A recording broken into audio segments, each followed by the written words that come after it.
Larissa. Welcome to Goblins of Discord. This series on personality traps of the Enneagram types is an excerpt from a course I made over a year ago, and I've gotten a lot deeper on this subject. So I will be creating more content moving forward for the YouTube, but also the membership that I just launched, which you can join. And I'll be doing live calls and things of that nature. So there'll be a pathway for people to ask questions about this and how to work with this. And also, if you are like, damn, I'm living my self fulfilling Enneagram hell prophecy, Larissa, what do I do? I need help right now. Well, you can also book calls with me to do coaching. Um, and you can also get typed if you're like, I don't know, I'm just in hell. I don't know what hell, but I am in hell. You can book a typing call with me. And again, the membership is like the low tier, low financial investment way to also work with me, and you get discount on services. So I hope that you'll check out my brand new shiny little membership. And don't know why I'm doing all these voices, and hope that you enjoy this series and get something from it, or dig deeper into the whole depression from, since learning your type. Okay. So eight is known as the challenger. It's also the dictator. It's the boss, the motherfucker, the thug, the warrior. More warrior if it's six fixed eight, probably. But the eight fears being vulnerable and exploited, harmed, taken advantage of. It's what makes them feel unsafe and like people are going to exploit them. If they are soft, if they are weak, someone will take advantage of them. And they're always sniffing out that in other people too. It's like they're always seeing, it's kind of like how the six projects their fears out. It's like eight's doing that too in some ways. It's like eight's projecting out who's weak, who's strong, who's like who do I have to take out to get to the next level? Who's in control here? Who's in control of me? Who can I control to get further, to get more of what I want? So eights fear surrender. They fear the one thing that we all have to really get really good at is surrender. So they fear surrender. They feel relinquishing control. They fear trust, that they have fear that their power is finite, that if they like don't sleep with one eye open, someone's gonna come and fucking stab them in the back. um and it's that fear of being exploited, of showing weakness, that ultimately makes them weak, because then they're constantly broadcasting their small dick energy. I don't know if that's appropriate to say in this course, whatever. So it's like, you know what I mean? There's a state of mind though. It's like if you're constantly projecting how threatened you are by everyone and having to control people and boss people around, it's like that's not alpha. That's not, they're trying to accomplish being alpha, but that's not alpha. Like that, all that signals is like, wow, you're deeply insecure.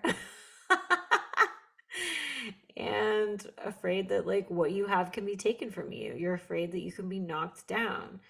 And it's because of that tight control. It's like just like the one on the other side of the gut center has that control thing where they're whittling and perfecting. It's like eight is like controlling others, controlling the environment. You will do what I fucking say or I'm gonna destroy you. So it's that conqueror destroyer energy, really.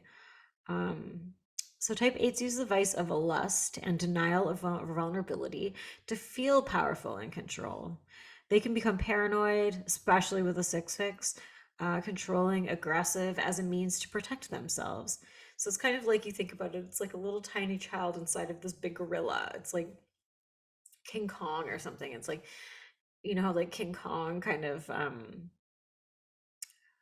he was like undone by his crush on a beautiful woman, you know what I mean? It's like that's sort of the eight thing. It's like there's this part of them that really needs to be honored, and that's their innocence, that's their child inside. um but they fear if they do that, then their worst, then everything will come true that they don't want to come true.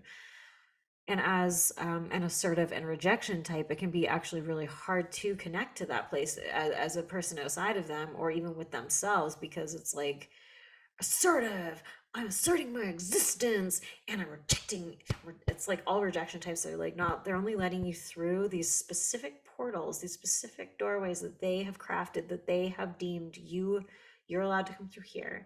I control how you interact with me. I control how I interact with you, and it's always on my terms. And so this is actually a weakness. So if you are like an eight and you're wanting like you want to be this leader, you want to be this impactful person on the world, it's like you can't do that through a hyper specific narrow lens in which you don't allow other people's experiences to be part of it, where it's just about you and it's just about how you want it. It's a turnoff. And eventually, the people who might look to you as a leader or follow you or respect you, they eventually lose that because they realize, like, oh, this is like a myopic dictator, and no one likes that. So and also just like to add, like this turns friends into enemies and it pushes away people who genuinely care for them, because if like you aren't having your like you're not being respected, or you're not having your needs at least somewhat like seen or honored, at least in like a little way, then it's like, well, I'm just being used, you know what I mean? So people who do genuinely care about the eight can end up just walking away, and then the eight ends up with no one to control, and then they're definitely weak because they have nothing. And so they overdo strength. They overdo invulnerability. The eights literally, because of this trap, it's like eights literally become the monster that they're trying to protect themselves from. They're trying to protect themselves from being dominated, controlled, um, exploited, and because of that, they literally become the dominator, the exploiter, the controller. They're monsters. Like at their worst, at the most unhealthy, obviously, like a regular eight is not a monster. And so eights do their vice is lust. So they overdo the vice of lust by becoming like more threatening and intimidating, more voracious, more fierce. And it's like anyone that like threatens their self-appointed throne, you're vanquished, bitch. They're also a reality type. They're the reactive type, so they're a truth type. And truth is subjective, obviously, but because they're like an assertive and reactive reality type, they can be quite cruel. It's like a six might dole out some hard truths. Uh, well, actually, you actually do this. Okay, eights are not. They're not doing it with kid gloves. They're doling out truth, and it's to destroy you, uh, or to control you. And they might be lying to themselves too. Well, I'm doing it to help them. No, it's to help yourself. Eights are aggressive. They're combative when they want to be, but they're like six with the eight versus eight with the six. Six with the eight is more screaming chihuahua combative. Eight with the six is more like a bull. Like it's like they're just gonna wipe you off the chessboard. There's not gonna be any yelling. So eights use their rejection offering, and that can be like, if they're like a social aid, or if maybe they have some sort of business or whatever it is. It's like you get to be part of their tribe. You get to be one of their loyal followers. And inside of that group that they preside over, where they're the king or the queen, um, it's like a means of controlling. They get to enforce their invulnerability, and they get to feel like the king of their little castle, however little that may be. And I mean, a lot of dictators, a lot of world leaders are eights. A lot of presidents over the years have been eights. But watch out if you cross them, because eights are always like, it's like the six again, like projecting, like worrying about being betrayed, being exploited. So that like they even suspect that you might be doing that, then they will swiftly eject you with no mercy, because they become so fearful of threats to their position. So it's almost like the higher they climb, the more they have to lose, and probably the more paranoid and controlling and fearful that they become. And They will, as a rejection type, again, they'll sever roots to their vulnerabilities. So they'll just become more and more closed off and more cold and callous the more threatened that they become. And they're also vindictive. Eights are quite vindictive. And this is part of the trap too, because it's like they're, in order to avoid being having all these bad things happen to them, but then they're setting themselves up for attacks when they're doing something vengeful or adversarial, if you will. Um, and they'll use, and also what they do is that they'll do like these little threats to terrify others into submission and loyalty, especially if they have a six fix. But this is like megalomaniac and sadistic behavior, and this is again what will be their downfall. So because they'll be abandoned, they'll be betrayed, they'll be dominated, they'll be overthrown. And I mean, I'm getting very like Game of Thrones with how I'm talking about it, but this happens in like a micro scale, right? So it can be like the guy with the restaurant, it can be the guy with the Facebook group, it can be um just like a bossy person. Like they can like if like say you're an employee, they can become trying to overthrow the boss. And they can be quite strategic and ruthless. Depends on their fixes and stuff, like how um obvious their eightness might be, if they're a wing nine or a wing seven. But what they're trying to do is like kind of create this like Teflon, this Kevlar exterior. Um, and like all rejection types, like well, and like their five rejection cousin, it's like they're kind of cutting themselves off from their own humanity.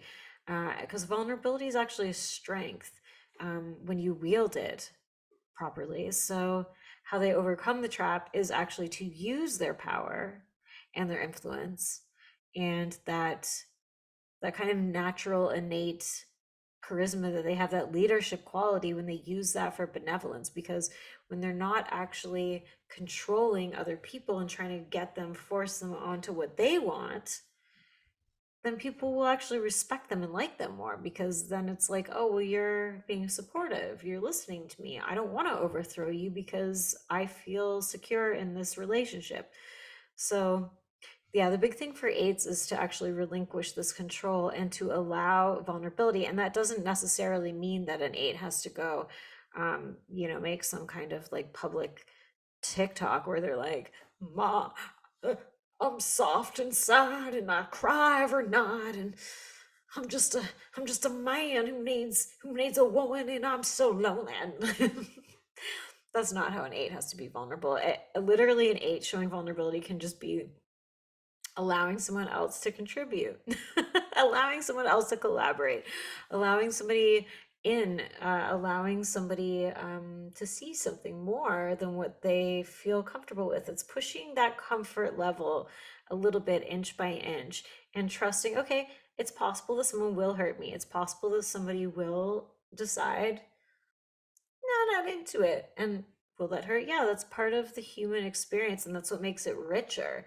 So the eight can actually have what they want, and the eight can be that impactful leader, and they can actually exhibit this beautiful strength and that big dick energy. um, but the way that they do that is by being secure and not feeling constantly threatened, trusting and allowing, surrendering. And by surrendering, I mean surrendering to the situation, not needing to micromanage everything. Because when your energy is being eaten up constantly by micromanaging, having to control this person, and fend off this threat and that threat, it's like you can't actually enjoy any of it.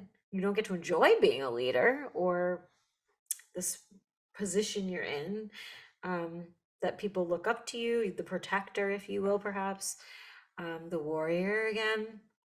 It's like you don't actually get to enjoy, because none of it's real. If everybody's scared of you, no one's actually connecting to you on a real level. And as a reality type, you want that real connection, but you can't get that if you're getting it through fear, because it's not real, it's fake, it's it's not an authentic connection. And to have real power, you must be leading from a place of authenticity and truth. And if truth's not on the table because you're caught up in your ego, then what are you doing? What are y'all doing this for? So I guess I would add it's like you catch more flies with honey. And I think that you keep more flies with honey.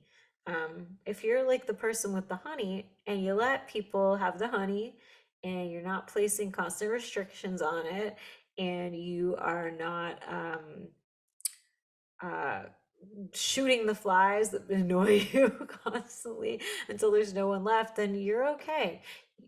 Eights just have to learn to relinquish some control and to accept and to surrender and to be okay with some softness and like making sure too, even it's not like it might not feel like it might feel very destabilizing and not aligned for an eight to just suddenly be soft and sweet with everybody and allowing with everybody. So just find very specific people who you do trust and care about. Maybe that's your family or your partner or whoever, or a close friend. And it's like, allow yourself to give them a little bit of connection to you, allow them a portal into you, allow them that that sweet vulnerability that can just be a little bit and just see how it goes. And I know this might come up in other instincts, like I'm going social with it, but it can come up like obviously with partners. Um, and just trusting that it's okay. And in the self-pres realm, I guess that would be like not being paranoid about like being screwed over somehow in a self-pres way, like looking constantly like, oh, this person like did something to my food, oh, this person overcharged me, or you know what I mean, like it's just being okay, well that happened, that doesn't mean anything.